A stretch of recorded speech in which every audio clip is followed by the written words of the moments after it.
ते अत्यंत जबरदस्त आवाज होते असे आदरणीय विलासरावजी देशमुख साहेब, त्यांचाही एक विशिष्ट पद्धतीचा असं रुबाबदार व्यक्तिमत्व होतं आणि त्यांचा एक वेगळा आवाज होता. आदरणीय विलासरावजी देशमुख साहेब, हा आपला महाराष्ट्र आहे आणि महाराष्ट्र राज्य आहे. आपण सर्वजण महाराष्ट्रामध्ये राहतो.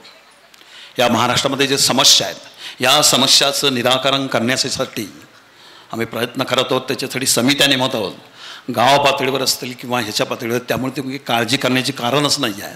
त्यामुळे तुम्ही पण काळजी करू नका, मी पण करत नाही. अशा पद्धतीचा एक त्यांचा आवाज होता. आणि असाच जो आवाज होता अजून एक, तो होता आदरणीय आर पाटील साहेबांचा.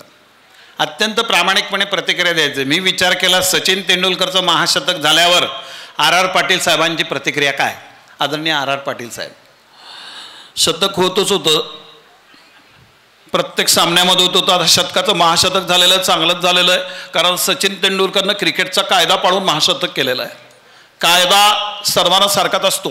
जर कोणी कायदा हातात घेण्याचा प्रयत्न करेल तर त्याला योग्य रीतीनं उत्तर दिलं. आम्ही बांगड्या भरलेल्या नाही आहोत.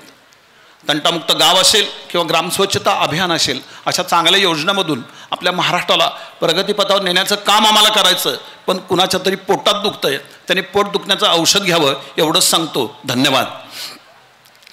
आता हा जसा आवाज आहे तसा टी व्हीवरच्या चर्चेमध्ये ऐकू येणारा अजून एक आवाज आहे, तो म्हणजे किरीट सोमय्या साहेबांचा.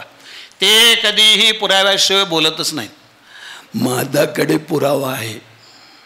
मी लोकल त्या स्टेशनवर गेलो, लोकलची उंची मोजली, प्लॅटफॉर्मची उंची मोजली, मधला गॅप 3.5 इंचाचा आहे. त्याच्यामुळं ॲक्सिडेंट व्हायला आले. अहो मुंबईच्या लोकलसाठी आम्ही 17,000 कोटी दिले, तुम्ही नाही दिले. अहो साहेब माझ्याकडे पुरावा आहे. तुम्ही बोलत असताना मी गप्प बसलो ना, आता तुम्ही मध्ये मध्ये कशाला बोलता. माझा मुद्दा तर ऐकून घ्या साहेब. अहो माझ्याकडे पुराव्याशिवाय बोलतच नाहीत ते. पण हा जसा आवाज आहे तसा महाराष्ट्राचे मुख्यमंत्री आदरणीय देवेंद्रजी फडणवीस साहेब जेव्हा सभागृहात बोलतात तेव्हा अत्यंत मुद्देसूदपणे सांगत असा, मला आपल्याला हे सांगायचं अध्यक्ष महोदय, ऑक्सिजनचा रेशो कमी व्हायला लागलेला आहे. 33 कोटी वृक्षाची लागवड आम्हाला करायची आहे. याच्यामध्ये राजकारण आणण्याची गरज नाही आहे. आणि हेच मुख्यमंत्री जेव्हा जाहीर सभेमध्ये येतात तेव्हा थोडंसं गाणं म्हणतात. आता विरोधी पक्षाच्या पायाखालची वाळू घसरायला लागलेली आहे, त्यांना आता काहीच कळत नाही आहे. म्हणून मी तुम्हाला म्हणलं साहेब वहिनी गाणं म्हणतात म्हणून तुम्ही पण गाणं म्हणता का आदना म्हणता. पण हा जसा आवाज आहे तसा आपल्या सर्वांना सुपरिचित असलेले आदरणीय अण्णा हजारे, अण्णा जेव्हा हिंदी भाषिक पट्ट्यात आंदोलन करतात तेव्हा अण्णांच्या हिंदी बोलण्यामध्ये मराठी शब्द पार येतात. अन्ना तिहारच्या जेलमध्ये होते. सगळ्या जगाने प्रश्न विचारले, अन्ना आप तिहार के जेल में हो, कल रामलीला मैदान पे आप आ रहे हो, आपको क्या लगता है. अण्णा मला सांगा, मी तुमच्याकडे बघतोय, महाराष्ट्र तुमच्याकडे बघतोय, भ्रष्टाचार संदर्भामध्ये तुम्हाला काय म्हणायचं आहे. मला अण्णाला बोलू तर दे. अण्णा म्हणाले, मैं टीवी पे देख रहा हूँ, मेरे आंदोलन को जो प्रतिसाद मिल रहा है ना बहुत अच्छा मिल रहा है. मेरे घर के भाई बहन बूढ़े बच्चे खास करके मेरे युवक, मेरे जो युवक है ना उनसे मैं ऊर्जा ले लूँगा. ये ऊर्जा लेके मैं रामलीला पे आऊँगा, ये मेरा वादा है. अण्णा रामलीला मैदानावर आले. कपिल सिब्बल साहेब त्यांच्या संदर्भात काहीतरी बोलले. अण्णांना राग आला. त्या रागाची प्रतिक्रिया देताना अण्णांच्या हिंदी बोलण्यातनं मराठी शब्द निघून गेले. ये जो कपिल सिब्बल जो है ना, ये मेरे बारे में क्या उलट सुलट बोलते रहता है. ऐसा उलट सुलट नहीं बोलने का रहता है. सिर्फ टोपी पहनने से अन्ना नहीं होता, उसके लिए विचार अच्छा रहना चाहिए. और आचार म्हणजे लोणचं.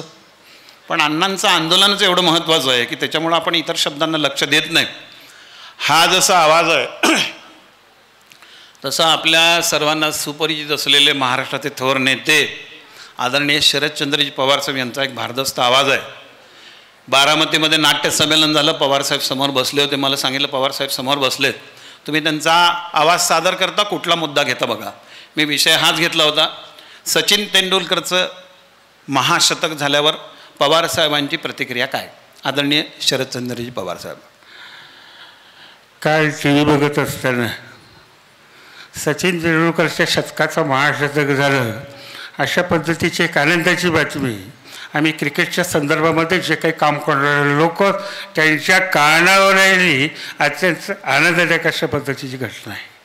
आपल्या घरामध्ये एखादं कर्तृत्वान पोरगं असावं, त्यांनी दैजीप्रमाणे अशा पद्धतीचं यश मिळवल्याच्यानंतर घरामधल्या प्रत्येक माणसाची जी भावना असेल ती तुमची आणि माझी आहे, हे मी काही वेगळं सांगायची गरज आहे अशातला भाग नाही.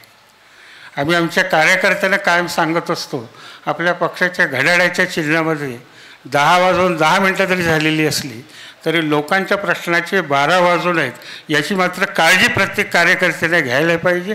समाजाच्या तळागाळापर्यंत जाऊन काम करण्यासंबंधीची भूमिका आपण जर घेतली तर हा महाराष्ट्र पुढे गेल्याशिवाय राहणार नाही. तुमच्या येणाऱ्या ज्या परीक्षा आहेत त्या परीक्षांना तुम्हाला शुभेच्छा देतो, संस्थेलाही धन्यवाद देतो. संस्थेची उत्तरोत्तर प्रगती व्हावी अशी शिवाजी महाराजांच्या चरणी प्रार्थना करतो. या ठिकाणी थांबतो. जय हिंद, जय महाराष्ट्र. आपण सर्व विद्यार्थी बंधू भगिनींनी माझा कार्यक्रम गोड मानून घेतला, ऐकून घेतला, त्याबद्दल आपल्या सर्वांना धन्यवाद देतो आणि या ठिकाणी थांबतो. जय हिंद, जय महाराष्ट्र. छत्रपती शिवाजी महाराज की, छत्रपती शिवाजी महाराज की. जाणार नाही, विद्यार्थी बसून राहतील थोड्याच वेळात. या